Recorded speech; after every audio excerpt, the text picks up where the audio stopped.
Em 2020, a Copa Libertadores completou 60 anos de história, e ao longo de todo esse tempo, diversos clubes dos mais variados países alcançaram a glória eterna, com a grande maioria de títulos se reunindo na Argentina, que conta também com o maior campeão, o Independiente. Se tem uma coisa que acontece em toda a edição de Libertadores é goleadas elásticas, e nesse vídeo você vai conhecer qual foi a maior goleada de cada fase da maior competição de clubes do nosso continente. Então, antes de mais nada, já vai deixando o seu joinha para dar aquela ajuda na divulgação e a sua inscrição no canal, se por um acaso você ainda não for um inscrito.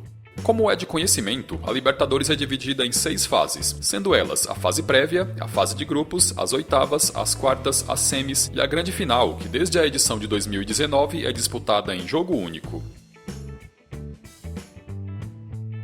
Oficialmente, a fase prévia da Copa Libertadores foi disputada pela primeira vez em 1998, quando teve a estreia de clubes mexicanos na competição. De lá para cá, o número de equipes aumentou consideravelmente ao longo dos anos, e essa fase, que é denominada pré-Libertadores, foi se reformulando e ganhando cada vez mais participantes. A maior goleada da fase prévia aconteceu em 2010, e foi um clube brasileiro quem aplicou, com a vítima sendo um clube da Bolívia. Quarto colocado na Série A de 2009, o Cruzeiro teve que passar pela fase prévia em 2010, com o Real Potosí sendo o adversário pela frente. O jogo da ida na casa do adversário terminou empatado em 1-1, e na volta no Mineirão, o Cruzeiro simplesmente humilhou os bolivianos, ao aplicar uma goleada de 7-0, em gols de Marquinhos Paraná, Thiago Ribeiro, Kleber Gladiador, Jonathan, Eliandro, Bernardo e Guerron. Desde seu início, a Copa Libertadores conta com a fase de grupos, e nessa fase aconteceram inúmeras goleadas com os mais variados resultados. O Peñarol foi o primeiro vencedor da Libertadores, quando lá em 1960 bateu o Olímpia do Paraguai na decisão. O time uruguaio também é dono da maior goleada da história da competição, quando aplicou incríveis 11-2 no Valência da Venezuela, em jogo válido pela fase de grupos da edição de 1970. Os artilheiros da partida foram Pedro Rocha, que balançou as redes 3 vezes, Alberto Spencer, Julio Lousada e Hermínio Onega, cada um deles marcando 2 vezes, Valdemar Cáceres e Nilo Acuña. Mais tarde, o Peñarol conseguiu chegar na decisão contra o Estudiantes da Argentina, mas perdendo fora por 1-0 e apenas empatando no Uruguai em 0-0, os carboneiros não conseguiram evitar o tricampeonato consecutivo do Estudiantes. A fase oitavas de final só foi implantada na Libertadores quase 30 anos depois do seu início, já que anteriormente os clubes se dividiam em grupos com apenas o primeiro colocado de cada avançando para a fase seguinte, e nessa fase, que era tida como a semifinal, 2 grupos eram criados, com o primeiro colocado de cada avançando para a decisão. Foi somente a partir de 1988 que não só as oitavas de final, mas também as quartas passaram a ser disputadas, e a maior goleada das oitavas aconteceu 24 anos após a sua implementação. Em 2012, o Santos disputou a Copa Libertadores como o atual campeão, e o favoritismo da equipe de Neymar em busca de mais um título era evidente. Na fase de grupos, o Santos passou sem grandes dificuldades na liderança do grupo 1, e nas oitavas de final teve pela frente o Bolívar.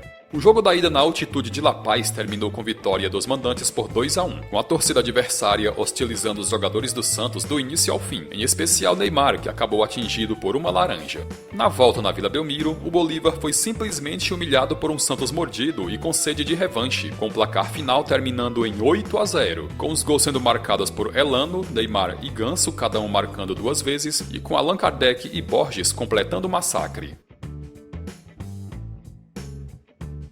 Como já mencionado, a fase quartas de final só foi implementada na Libertadores a partir da edição de 1988, e a maior goleada dessa fase aconteceu 29 anos depois da sua implementação. Em 2017, o River Plate, como vem sendo nos últimos anos, era tido como um dos favoritos a conquistar a Copa, e presente no grupo 3, os comandados de Marcelo Gallardo avançaram na liderança com 13 pontos. Nas oitavas de final, o River passou sem maiores dificuldades pelo Guarani do Paraguai, e nas quartas o adversário pela frente foi o Jorge Wilstermann. O jogo da ida na Bolívia terminou com uma expressiva vitória dos mandantes por 3-0, e muitos davam a tarefa do River Plate como bastante complicada para a partida de volta. Entretanto, contando com o Monumental de Nunes lotado, o River não tomou conhecimento do Jorge Wilstermann e reverteu o prejuízo goleando por 8-0, com o atacante Ignacio Scocco balançando as redes nada mais, nada menos que 5 vezes. Os outros gols foram marcados por Enzo Pérez, que fez 2, e Ignacio Fernandes.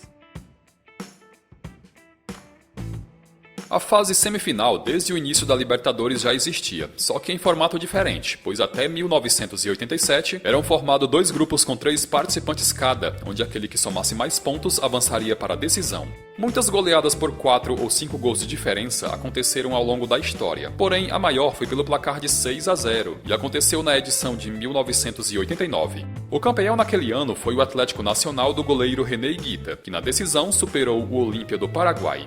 Nas semifinais, o Alviverde teve como adversário o Danúbio, com o jogo da ida realizado em solo uruguaio terminando empatado em 0-0. Na volta na Colômbia, o Atlético Nacional não tomou conhecimento do Danúbio e aplicou uma sonora goleada por 6-0. E nesse jogo, o atacante albeiro Usuriaga balançou as redes 4 vezes. Os demais tentos foram marcados por Alexis Garcia e Níver Arboleda.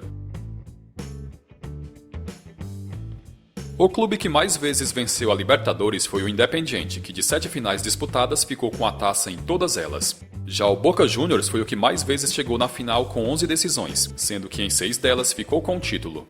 O gigante argentino está nas semifinais da edição de 2020, e se por acaso eliminar o Santos, irá disputar sua 12ª final na história. Nem Independiente e nem Boca Juniors protagonizaram a maior goleada da história das finais da Copa Libertadores, com essa façanha pertencendo a um clube brasileiro. O São Paulo é, ao lado do Santos e do Grêmio, o maior vencedor da competição entre clubes brasileiros com 3 títulos, e no retrospecto geral, o tricolor do Morumbi já disputou 6 decisões. O primeiro título foi ganho em 1992 sobre o Newell's Old Boys, com o bicampeonato vindo já na temporada seguinte, quando superou a Universidade Católica do Chile. Foi justamente no bicampeonato em 93 que o São Paulo aplicou a maior goleada da história das finais da Libertadores, quando derrotou a Católica por 5-1 no jogo de ida da final no Morumbi. Os gols foram marcados por Daniel Lopes, que fez contra, Claudemir Vitor, Gilmar, Raí e Miller. O título veio com uma derrota por 2-0 em solo chileno. Essa não foi a única vez que o tricolor venceu um jogo da final por uma diferença de 4 gols, com o feito tendo se repetido no ano do tricampeonato em 2005. Na ocasião, o adversário pela frente foi o Atlético Paranaense, que mandou o jogo da ida da decisão no Beira-Rio, com o placar final terminando em 1-1. Na volta no Morumbi, o São Paulo não deu moleza pro Furacão e aplicou um 4-0 em gols de Amoroso, Fabão, Luizão e Diego Tardelli. Pessoal, e chegamos ao final de mais um vídeo. Se você curtiu, deixe o seu gostei e também o seu comentário.